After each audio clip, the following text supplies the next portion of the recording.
Gepleýär Azatlyk Radiosu. Assalamu alaykum hormatly dinleyijiler. Eferde dünýä türkmenleri gepleşigimiz mikrofon öňünde maksat Ataýew.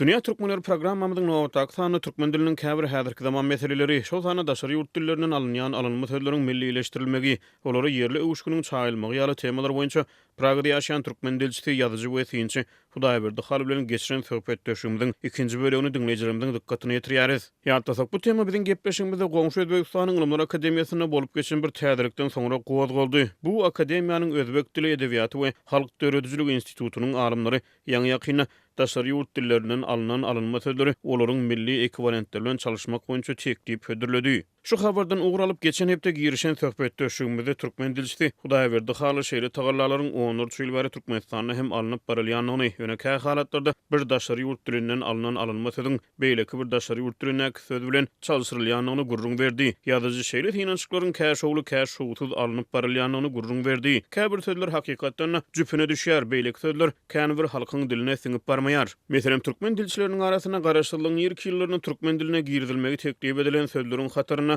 galamgär söz bar. Geçen gepleşigimizde biziň söhbetdeşimiz bu mysala salgylany. Ol jurnalist sözüne derek teklip edilen galamgär sözüniň kän bir jüpüne düşmänligini, şonuň üçin bu sözdüň türkmen diline kök tutup bilmänligini, ýöne meselem reklama sözüne derek teklip edilen mahabat sözüniň giňden ulanyp başlananyny aýtdy.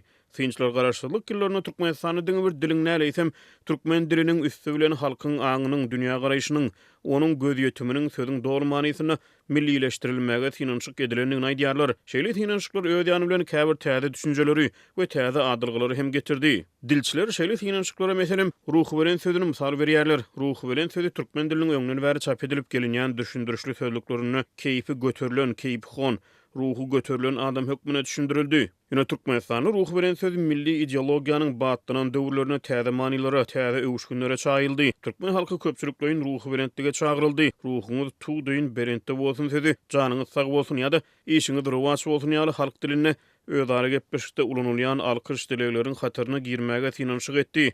Türkmen ýazgysy geçen gepleşigimizde şeýle adalgylaryň hem de aňlatmalaryň ilmi esasy ýürüýte dilçiler topurynyň kabul edýän kararlary esasyna ölçürilip, seljirilip kabul edilmeligini gurrun berdi. Merkez Aziýa Sewtine hututan soňky 3 ýylyň dowamyny ýerli dilleri kämilleşdirmegiň meseleleri çekişmelerde ýygy-ýygydan aralyp maslahatlaşyldy. Döwlet derejesinde milli dilleriň gerimini giňeltmek, hatda Kyrgyzstana bolşýaly resmilerden ýerli dillerde gürlemegi talap hökmüne girizmek barada teklipler gozgoldy. Şeýle meýilleriň arasyna 2023-nji ýylda gyda döwletleri rus dili boýunça halkara gurulmasyny esaslandyrmak barada ylalaşdy. Köp sany sewit ýurtlary degişli halkara şertnamasyny ýam tasdiklady. Beýlek tarapdan soňky ýyllarda sewitde türk diliniň täsiriniň artmagy hem möhüm maslahatlaşmalarda, şol sana sosial ulgamlarda giňden aralyp maslahatlaşylýar. Türkmenistany olan hem aýdyşymyz ýaly 30 ýyldan gowrak wagt bäri ýerli dili millileşdirmek, onu daşary ýurt sözlerinden arasalamak, alynma sözleri olaryň milli ekwivalentleri bilen çalışmak ýa-da şeýle sözleri işläp düzmek ugruny tagallalar alınıp barylýar. Edil şol synançyklar bilen aýakdaş Türkmenistanyň çägine Sowet döwründen galan toponimleri çalışmak ugruny hem möhüm işler bitirildi. Ýöne käbir täze ýer ýurt atlary ulanşyga girmek başarsa, käbir öňki atlar owabalaryň, şäherleriň we etraplaryň köne atlary halk arasyna saklanyp galdy. Eýsem alynma sözleri millileşdirmek, köne düşünjelerden halas bolmak ýaly synançyklar nähili netije berýär. Şeýle işler näme üçin zerur, umuman zerurmy? Öňünden bäri dolanşykda bolan sözler we pikirler millileşdirilenine, ýerlileşdirilenine nähili ýol taýlanmaly. Dünýä türkmenleri programmamyzda şeýle soraglaryň töweregine türkmen dilçisi, ýazyjy we synçy Hudaýberdi Haly bilen söhbetdeşik geçirdi. Geçen gepleşikde şol interwýunyň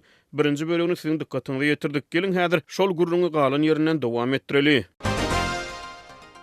Türkmen diliniň dünýäniň häzirki zaman talaplaryna kwap getirilmegi babatyna nähili işler alınıp barylýar. Meselem, tehnologiýa dünýäsi ösýär, emeli intellektler peýda bolýar. Türkmen dili dünýädäki täze ötüşleri aýakdaş ösüp bilýärmi? Türkmen dili belli derecede ösýär. Meselem, şol ýene-de öz misalymyza ýüzünsek, şol bizde reklama diýen söz bardy, gaty giňden ulanylýardy. Häzir şu ýöneköy adamlaryň gepleşigine özara ýazyşýan hatlaryna reklama ýerine mahabat sözü ulanylýar. Meniň pikirimçe bir gaty bir ýerine düşen söz. Şoň bilen birlikde tehnologiýa bilen biz döwürdeş gitmeli bolýar. İslesek islemesek. teknologiýa häzirki döwürde köp sözleri getirdi. Şu taýda bir mysal aýtmak gerek. Ýene de ingliz diline ýüzelsek, geçen asyryň aýagyna ingliz diliniň 20 tomluk düşündürşül sözlügini düzmeletdiler. Öň ingliz diliniň 10 tomluk düşündürşli sözlügi bardy. Şol döwürde Türkmenistanda diňe 1 tomluk düşündürşli sözlük bardy. Soňra şol iş başa barmady. Sebäbi kompýuteryň jemgyýete ornaşmagy bilen köp täze sözler geldi. Şol 20 tomluk plany bulaşdyrdy, ýagny şonu artdyrmaly boldy. Ine şolar ýaly. Ondan soň ýene de bir ýagdaý göleginde tutmak gerek. Käbir ýagdaýlarda diýerler, haýsy milletiň dili baý, haýsy milletiň dili garyp diýip. Haýsy milletde söz köp, haýsy milletde söz az diýip. Beýle meseleni goýwan bolar, goýmanan bolar. Sebäbi meselen bir milletiň sözlük fondy, sözlük bazasy az bolsa, aýdaly 100 000 söz ýa-da 200 000 söz bolsa, beýleki bir milletde has köp bolsa, ýöne şol az sözlü millet bir sözü köp manyda ulunýa. Ýagny şol many hökman şol milletin diline de bar. Ýöne onu başga bir many bilen ýa-da şol bir söz bilen aňladýarlar. Ne şolar ýaly taraplary bar.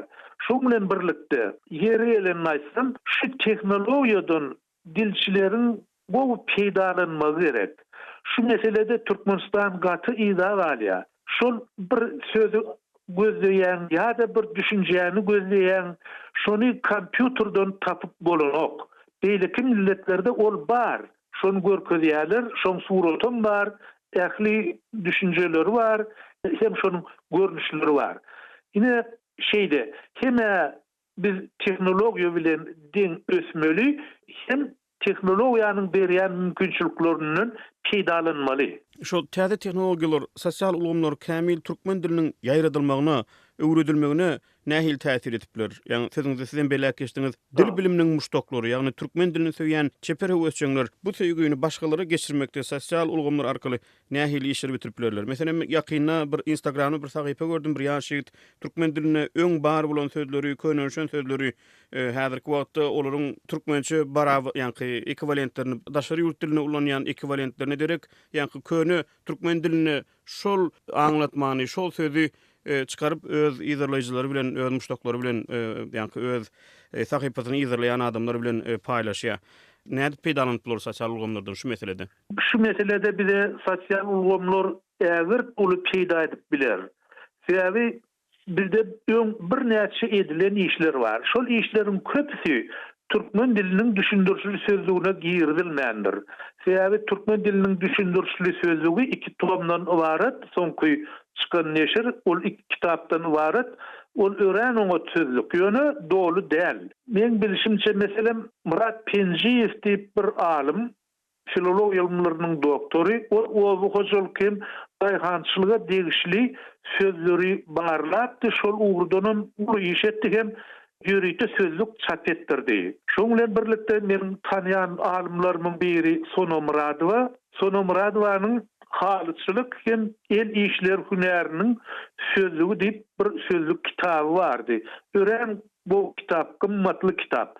Şoň bilen birlikde eýän şol geçen asyrda Entek Niýazow tarapyndan akademiýa ýapylmadyk döwürde tehnik ekinleriň sözlügi çykypdy. Meselem mekkejewen, zıýgyr, zeytun şolar ýaly ekinleriň sözlügi.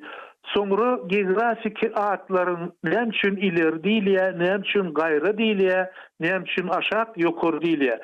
Şolar ýaly geografik aňlatmalaryň sözlükleri çykypdy.